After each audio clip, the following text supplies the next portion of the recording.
All right, welcome everybody. This is going to be an amazing week. We are live on location in San Antonio, Texas at 2022 World of Modular. Hopefully, we're going to see all of you soon. So, with that said, we have an amazing guest today, and we are hoping that you can join us before all the festivities start across the country. So, with that said, let's welcome Trudy Solly, who is the Impact Director of Construction Innovation Hub, as we ask the questions, what if the construction sector did more to help our society and our planet thrive? For the last few years, the Construction Innovation Hub has been working with large number of partners in a variety of industry areas to co-develop solutions that enable better decision making, drive digital transformation, improve delivery, and accelerate industry recovery and advancement.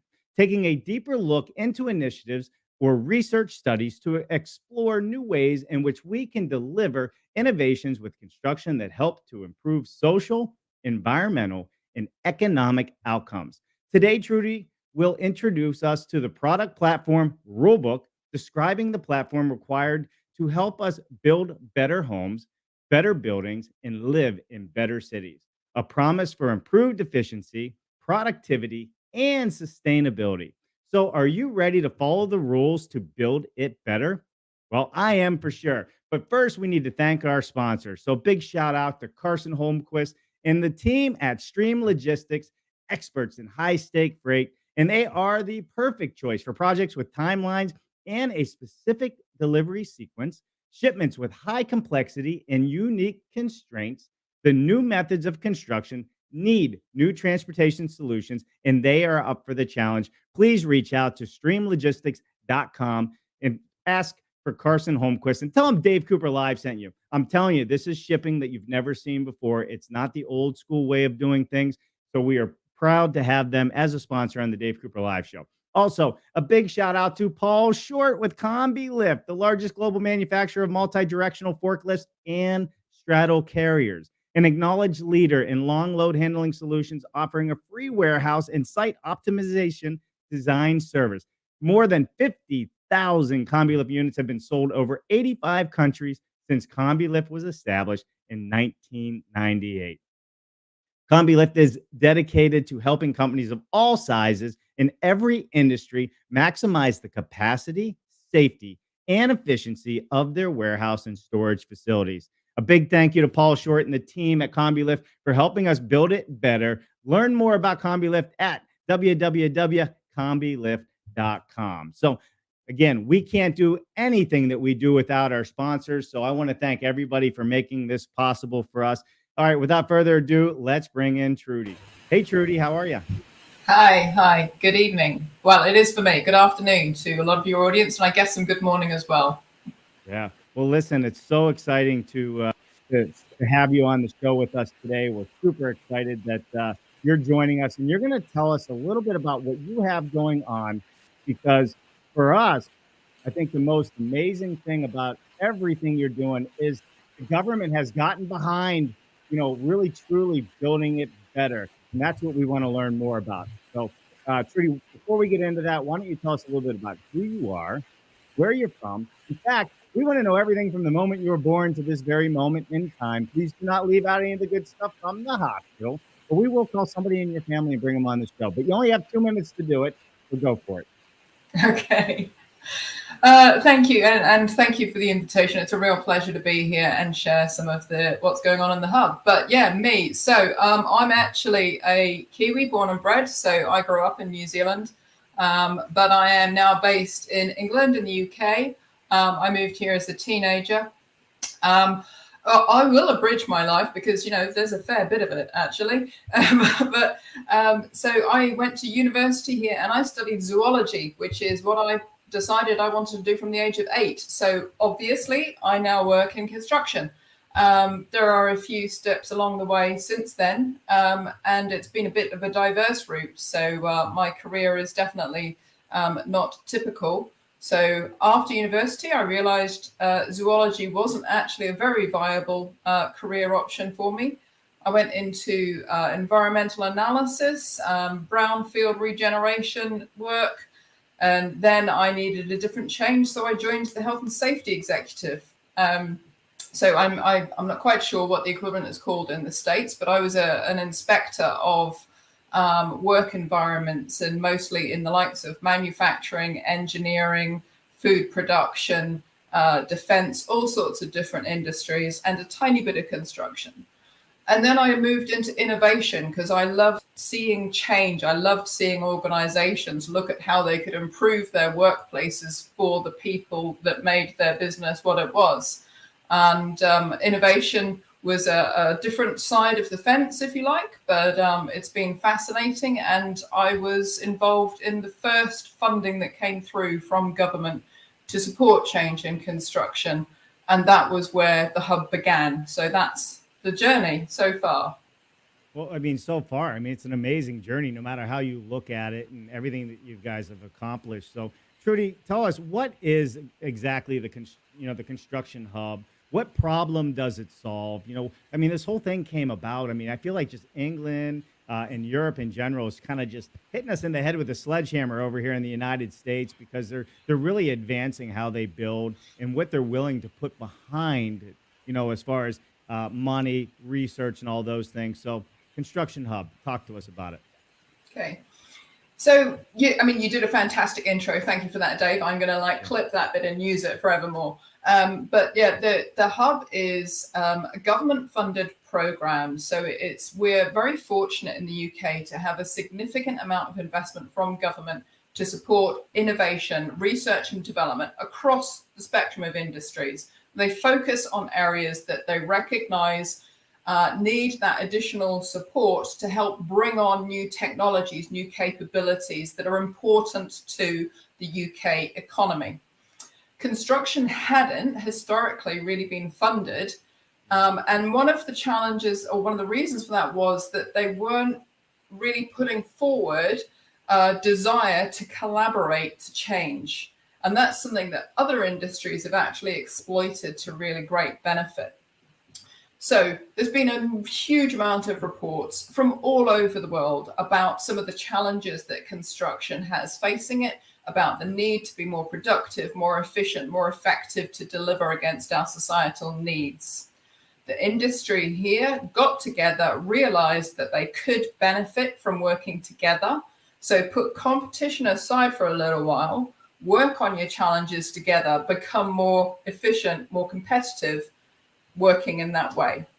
Because industry put forward that representation, government said, yes, we know it's a critical industry. It's a huge impact on our society. It's a massive part of our economy. So we'll help you do that. So that's how the hub came about. 4 years, 3 research organizations, lots of partners, picking up the challenges and acting as a catalyst. So we're not a market player. We are here to support the industry, to look at opportunities to change, to look at how other sectors have done it, what we can learn from them, what we can then apply to construction, and realize that change and really get things going with that government backing, and with government programs actually going to be the first to deliver a lot of these approaches. Government backing, we're talking 75 million pounds, right? It's not just a little bit of money.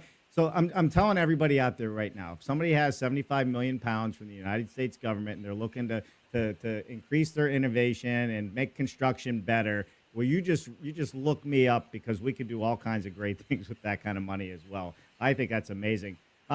Trudy, I know we have a presentation we're going to get into as well. So for everybody joining us live, thank you for taking time out of your busy day. If you are at one of the 2 major offsite construction conferences right now, thank you for taking time out of your networking to join us. And those of you that are watching this recorded after the live show, well, we thank you as well, because we can't do anything without all of you supporting us. So with that said, Trudy, guess what? You're supposed to say presentation time. we're live on LinkedIn, YouTube, Facebook, Twitch, and Twitter. So get your tweets on. If you're not following the Construction Innovation Hub, you're wrong. Follow the Construction Innovation Hub, and also make sure you follow me. Trudy. Yeah, or Trudy. Follow Trudy Solly as well on LinkedIn and elsewhere. They're doing amazing things. We have so much to learn from each other, and that's what's going to bring me into my next topic. And Trudy, you tell me when you want to do the slide presentation, okay? But all of this money came into the Construction Innovation Hub to look at all of these different opportunities that we can use to build it better. But you can't do that without collaboration and other players in the industry and people wanting to partner. So why don't you tell me a little bit about what it's like, trying to bring this collaboration? Are people truly willing to work together to build it better? Yes and no. Um, so yeah, we have in excess of 300 plus partners that have been involved across the program. So that's not just individuals, that is companies. So 300 plus individual companies that have said yes to change. There's a political slogan in there somewhere, but we'll come back to that. They're the ones that have really driven this, and it is critical that they are part of it. And they range from your multinational giant consortiums, contractors and advisors, designers, architects, right through to your micro SMEs who have these fantastic products that they're developing with offsite construction in mind. And Dave, if you want to throw up the slides, and slide 2, I think it is, that one. So this is just a tiny handful, okay? But just on here, there's probably some names that you recognize, the likes of Mott MacDonald, BAM, Mace, Skanska, Kia. I'm sure that some of them have a presence. And they're sort of probably people you're thinking, well, they're not really our normal audience. They're not modular, volumetric. No, but they recognize that they need to look at their business models and change their approach and recognize the opportunity to do better through the way that construction is delivered. And then you've got people like Akerlof. You've had Jamie Hillier, the founding partner of Akerlof, on your show. Yeah, great guy. They're doing amazing work. They're a tiny consultancy, but they are just focused on MMC and offsite and really making a huge impact. And then you've got some of these companies in here which are already delivering modular construction, but looking at how they can maximize their impact, how they can actually get traction and play in the traditional market, for want of a better description, to really bring offsite and MMC to the fore. So absolutely vital to the program that they benefit from this work. So you're proving to myself and others here, and it might be, like I said, the money thing with the government put behind, but some really big players in the industry do have a forward look as to, they know this is where it's going, and you were able to get them involved early into the program. Was it hard to get them in? I mean, just give me a little background on this, because we struggle over here. How do we get the bigger players that are out there to support modern methods of construction, advancing prefabrication, whatever we want to call it, right? Industrialized construction. How did you guys go about doing that, and what was the value benefit for them? So there was a number of different strands, I think, came together. I mean, there is no doubt that government investment in de-risking innovation is a huge motivator, okay? Sure. But it's the funding isn't just from government. The industry actually has to match that level of funding, but not putting cash forward necessarily. It's about their time, their expertise, their willingness. And then, we had some really significant challenges. The world has had, obviously, we've had huge challenges the last couple of years, especially. But there are a number of companies who have struggled, and unfortunately, those who have gone under because they cannot deliver as effectively and as productively. And Carillion was a very significant issue over here. And I think that was a real wake-up call, along with some of the reports and the evidence coming out. So I suspect that I'm pretty sure that you must have had Mark Farmer talking to you at some point. We did. We've had him on the show. Yeah. So he wrote the report Modernize or Die. And that's a real smack in the face of a title, isn't it? I mean, that really does put it right out there. sort it out, change the way you work, become more efficient, more productive by adopting different approaches, or risk going down the same route as Carillion. So we got those people that recognize this quickly, and there are real front runners that are partnering with us. There are those that were reluctant, and there are those that haven't got involved yet, but there's a shift. There is a real shift change in culture. COVID definitely brought that to the fore. People recognized even more the need to look how you can be better at what we do across the board. So that has really changed it. So bizarrely, Dave, COVID has actually been one of the biggest benefits of driving this agenda forward. You know what? I agree with that. I think even in our industry, even for what we do, you know, on the Dave Cooper Live show, it's helped us garner more attention because people were stuck in their home and they still wanted to keep up with what's happening. And this was a you know, I think in some aspects a win for the industry, not a win for people that got sick and the lockdowns and businesses that really got hurt in this. But I think as an industry, like you said, I think overall it helps shed a light on how we can build better and use offsite modern methods of construction for sure. So I love it. All right. So you want me to go to the next slide? Yes, please. So this is about the rule book. The rule book. We were going to talk about the rule book. You know, I mean, this is a platform of standardization, right? Who likes standardization? Well, let me try and sell it in a way that's less scary. So when we started this program, one of the real focuses and sort of the thing that is my baby really is about adopting manufacturing mindsets and processes and applying them to construction. And that is one of those learn from others. So it's not about copying automotive or aero, and we're not saying that construction is the same. What we're saying is that they have gone through significant change through their generations of iterations of how they work. And a lot of that is actually about increasing productivity and efficiency. And a lot of that is convertible. So the platform program was about looking at the processes that could be adapted and transferred and how they could maximize the opportunities in construction. And what came out of this was our recognition that, well, if we look at a platform approach, and this is something that government have consulted on, had really positive response to, and now are looking to actually potentially mandate this approach for delivery of social infrastructure, so government procured infrastructure, okay? Your schools, your hospitals, and so on. So we wanted to try and make sure that this could be done in a consistent fashion so that more people could come to play and a greater part of the market could have access to this and therefore really help drive the delivery of the infrastructure we need.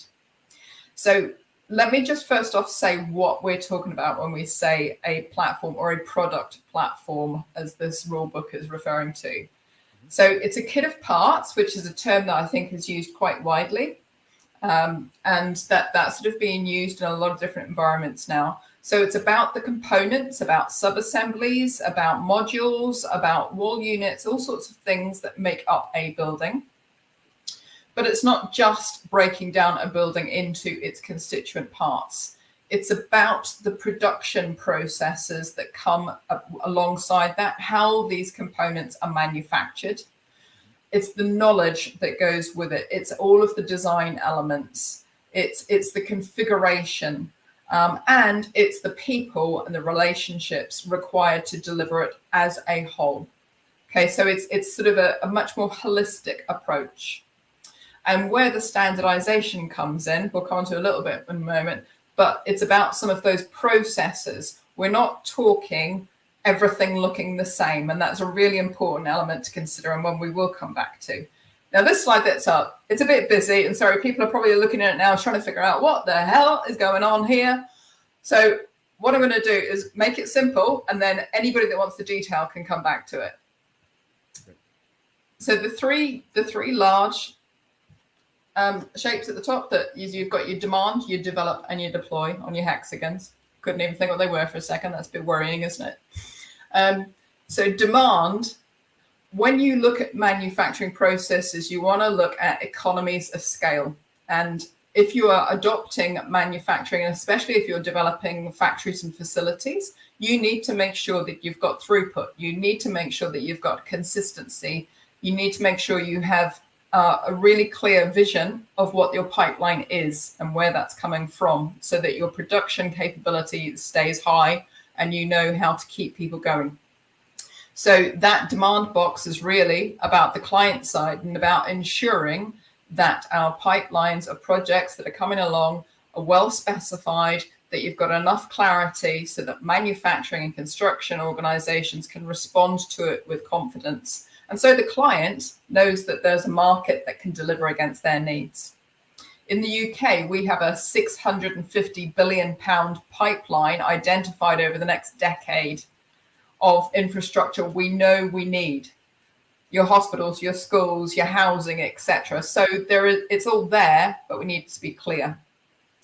Then the develop box in the middle there is about how you go about your strategy, your planning, your design, you're developing that approach and that platform, that kit of parts. And then the deploy is how you configure, reconfigure, repurpose, mix and match, and bring everything together to deliver your actual asset on site.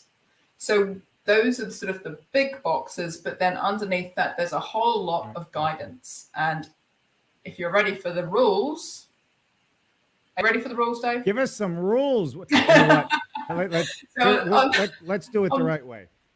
Give us some rules. Oh, wow, that is serious. Can you go to the next slide then, please? Sure thing.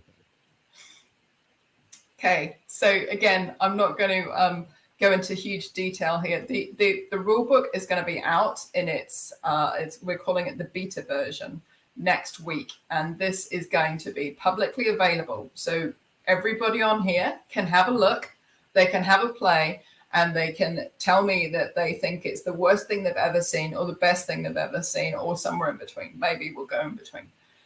But the rules are what we think need to be considered to determine that something is a product platform.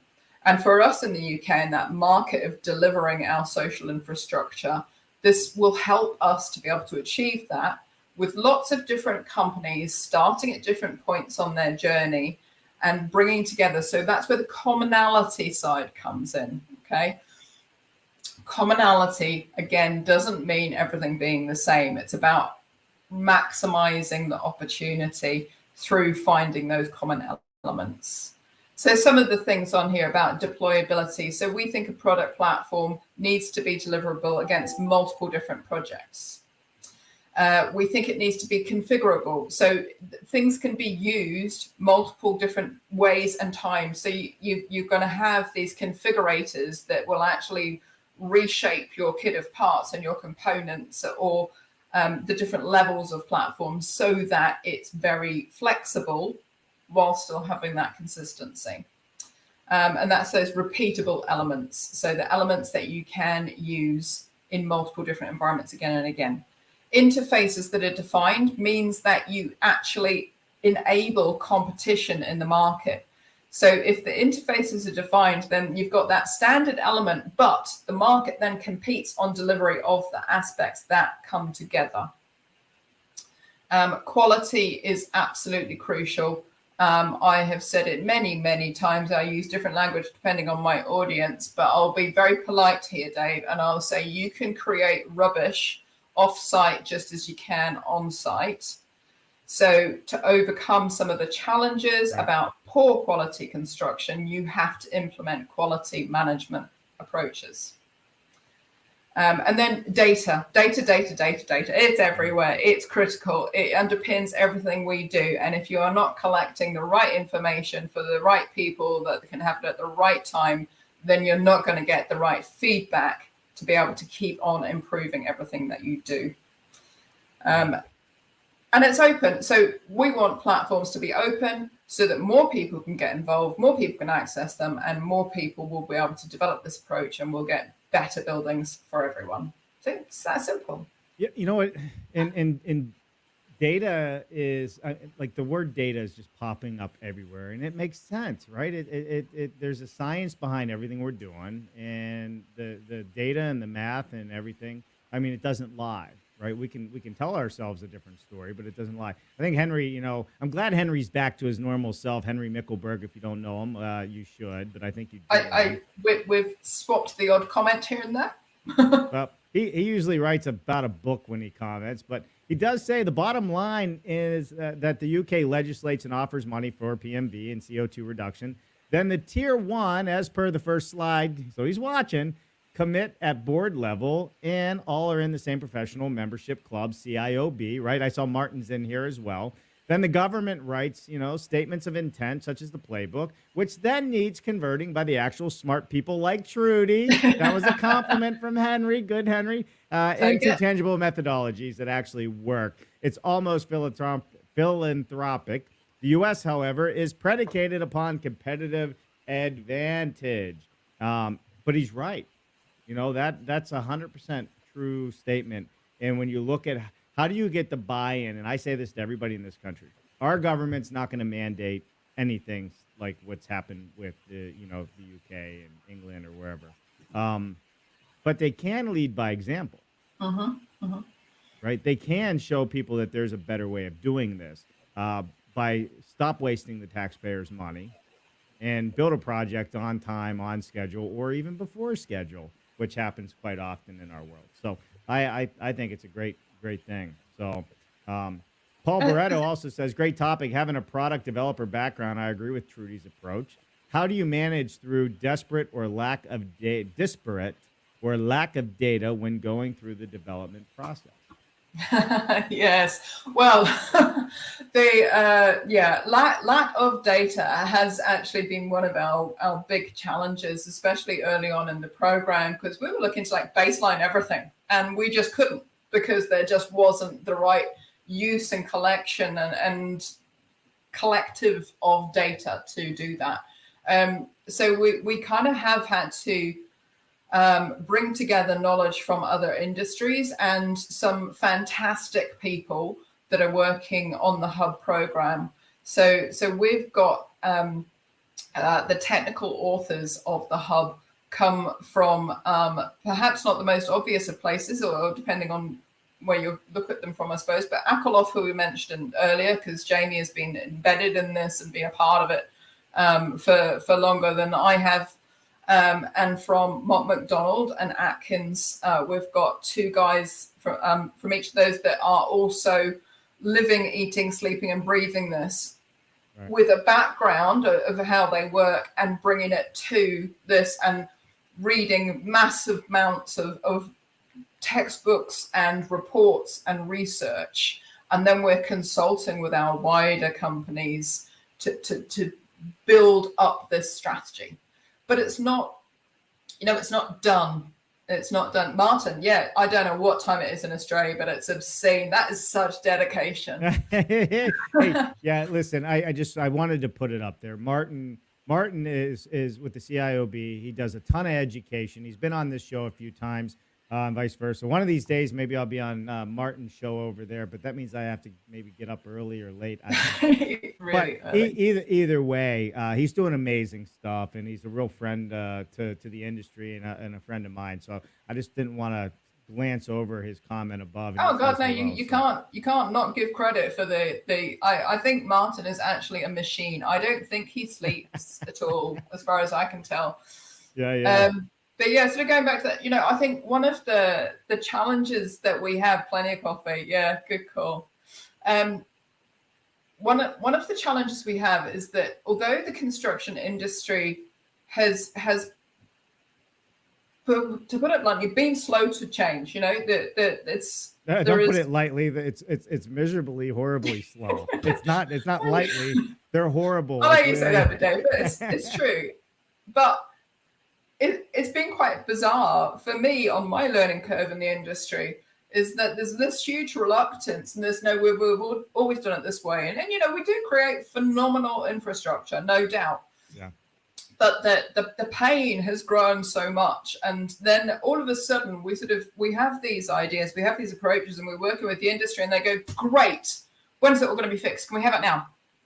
And it's like, well, it does take a bit of time, because it would be lovely if we could all just flick a switch and it's changed and everybody's got their new systems and new approaches. But realistically, it's taken other industries decades to change. Yeah. We're fast tracking, and our timeline is actually about a decade. So we think, there's projects happening now that are really starting to adopt different approaches. There is an offsite industry globally which is thriving and doing phenomenal stuff. And Dave, you highlight this every day. So it's there, and I think it's about coming together. It's about proving these projects, really shouting about the wins and really recognizing the challenges, and actually shouting about the problems too, because then that's where innovation helps to overcome the challenges and people learn together for the benefit of the whole industry. Yeah, I agree for sure. All right, we got a couple other slides here. What do we got going on? Yeah. So this is kind of on the standardization front. So we get called out on standardization all the time. Some people really recognize the opportunities, and other people hear standardization and they think boring boxes, everything looking the same, all our houses just being exactly the same, and so on. Now, what we want to push back on is where there is real opportunity for standardization and commonality to create efficiency. And yes, some schools or hospitals maybe do look a little bit similar, but perhaps that's because that's the best way to build it, to be used to help people learn and to help people be healthy. So, but you can still be incredibly diverse in your approach, even using standardization.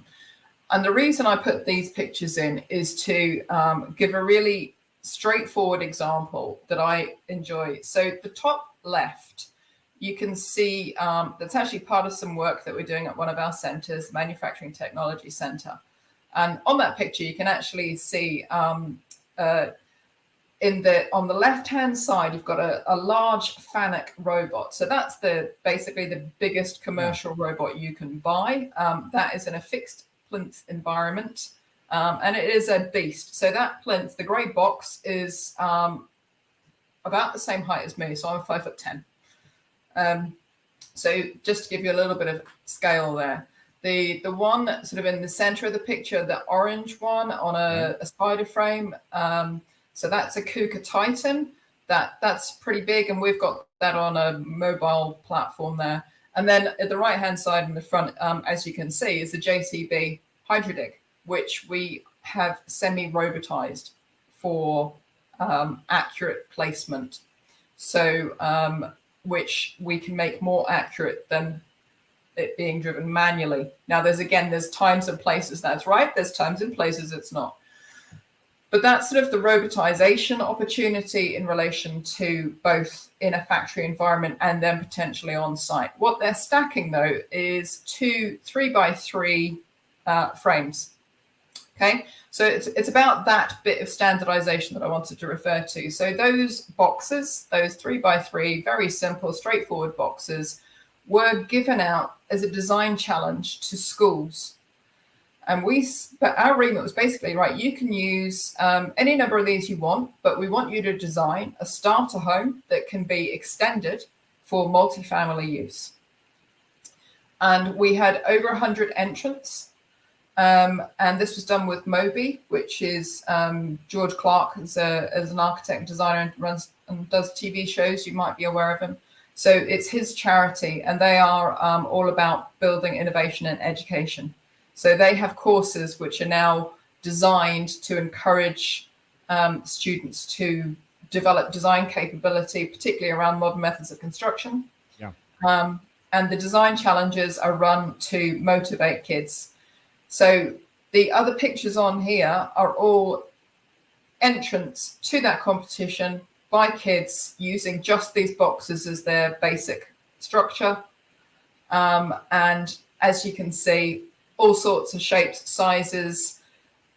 Their minds ran riot, and it was awesome. We didn't have anything that was boring at all, nothing that just looked like a boxy house. They were all really impressive, artistic, twisted, changed angles, all built in sustainability elements, and just incredible designs. And now, just to highlight the fact here, the top right was done by a group of 17-year-olds.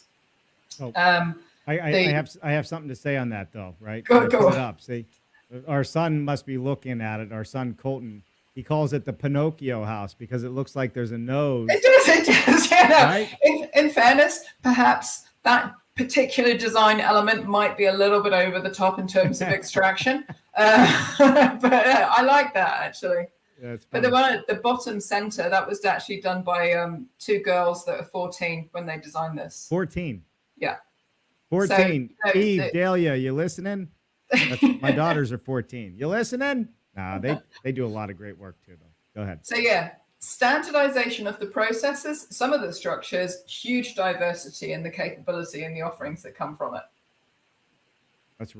I mean, to me, it's just amazing, right? That at that age, they're really taking a look at architecture and have a desire to even want to do it at 14. I mean, think about that. Like, who's designing houses at 14? They're designing TikToks and all the other fun stuff. The Moby guys just run loads of these design challenges, and they just always get a phenomenal response. It's really exciting stuff. I love it. All right, what do we have here?